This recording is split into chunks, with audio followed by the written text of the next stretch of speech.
Unti-unti nag-update si Janine Gutierrez sa mga projects na natapos na nga niya. May lumabas nga na larawan na nakasuot siya ng isang pangmadre. Excited na ang mga fans na itanong pa nga kung sino ang leading man ni Janine Gutierrez sa movie ito na isa siyang madre.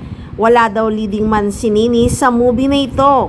Comment tuloy ng mga fans, ayan ang tunay na artista, hindi umaasa sa pakilig. Totoo naman yan, kahit wala siyang leading man o love team ay talaga namang tinatangkilik ang kanyang mga movie or teleserye man.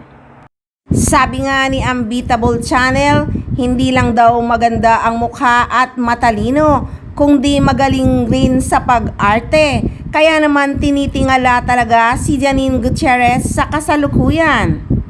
Isa pa rin sa pinakamatalinong artistang nakita at nakasalamuhan natin, at talaga namang isa ka sa mga batang artistang babae ngayon na talagang tinatangkilik at tinitingala ngayon na mapapabilang sa mga roster ng mga award-winning performers, kasi hindi lang ganda ang puhunan, hindi lang ganda ang talino, hindi lang ganda at talino, kundi yung husay sa pagganap. O, Nakaka-excite na nga ang pelikulang ito. Wala pang title na nailabas pero sapat na ang larawang nakapost na tapos na nga ang pelikulang ito.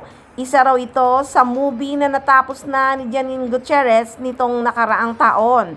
Isa sa Cinemalaya at panlaban sa Metro Manila Film Festival. At talagang magiging super busy nga daw si Janine Gutierrez sa kasalukuyan. At may teleserye pa ngang tinatapos kasama si Jody Santa Maria. Super excited na rin ang mga fans. May nagsabing may pagka-action daw ito at drama. Pero wala pa naman na ilalabas na update sa seryeng ito. Ayoko sanang mag-comment kung bakit hanggang ngayon hindi pa rin nag-update si Janine Gutierrez sa seryeng ginagawa niya. Pero di ko talaga mapigilan. Sigurado yan pagkatapos ng serye ng Kim Pao, saka lang mag-update si Janine Gutierrez. Excited na raw siyang mag-update kung ano man ang mga project na ginagawa niya. Kaya mga fans talagang super duper excited na ngayon. Kinikilig na nga sila sa sobrang excited. Iba kasi talaga si Janine Gutierrez. May lucky charm talaga siya. Kasi pinananabikan talaga ang pag-arte niya kahit walang leading man.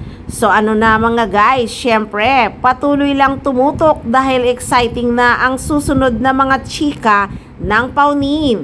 Kaya tutok lang palagi dito lang sa Maarteng Machika.